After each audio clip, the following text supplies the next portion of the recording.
कर्नाटक विधेयक में फर्जी खबरों पर नकेल कसने के लिए 10 लाख रुपए का जुर्माना और 7 साल तक की जेल की सजा का प्रावधान है।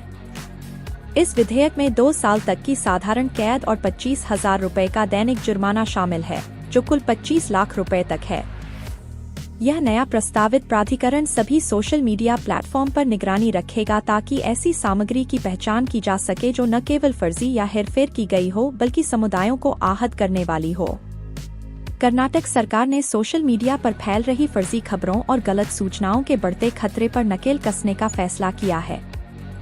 प्रस्तावित कर्नाटक गलत सूचना और फर्जी समाचार निषेध विधेयक 2025 के तहत 6 सदस्यीय सोशल मीडिया नियामक प्राधिकरण के पास झूठी या भ्रामक समझी जाने वाली किसी भी सामग्री को प्रतिबंधित करने, ब्लॉक करने और प्रतिबंधित करने की शक्ति होगी।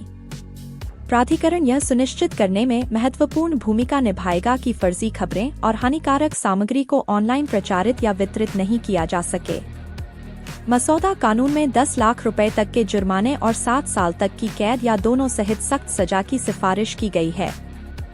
यह कदम सरकार की व्यापक रणनीति का हिस्सा है ताकि यह सुनिश्चित किया जा सके कि गलत सूचना और खतरनाक आख्यान अनियंत्रित न हो, खासकर तब जब सोशल मीडिया सार्वजनिक चर्चा को तेजी से आकार दे रहा है।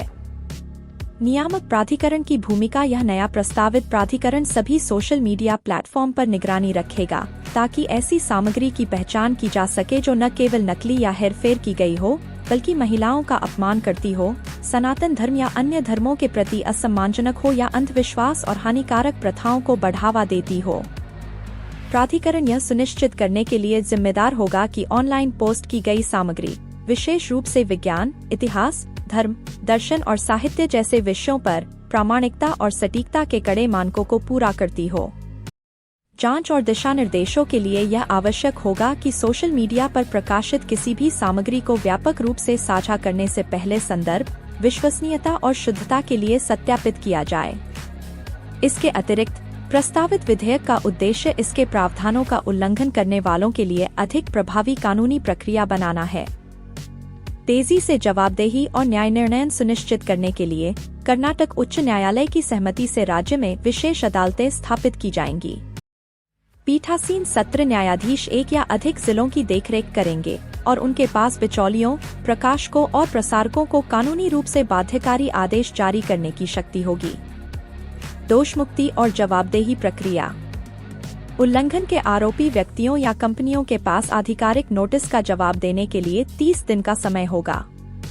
इस अवधि के भीतर अनुपालन न करने पर कानूनी परिणाम हो सकते हैं, जिसमें 2 साल तक की साधारण कारावास और 25,000 रुपए का दैनिक जुर्माना शामिल है, जो कुल 25 लाख रुपए तक हो सकता है।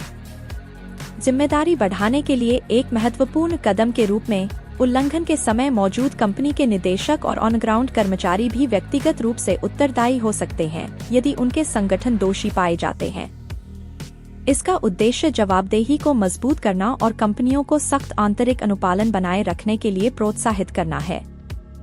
इन उपायों के साथ कर्नाटक एक पारदर्शी और जिम्मेदार डिजिटल पारिस्थितिकी तंत्र बनाने की उम्मीद करता है, जो सार्वजनिक प्रवचन की रक्षा करता है और सांस्कृतिक और सामाजिक सद्भाव का सम्मान करता है।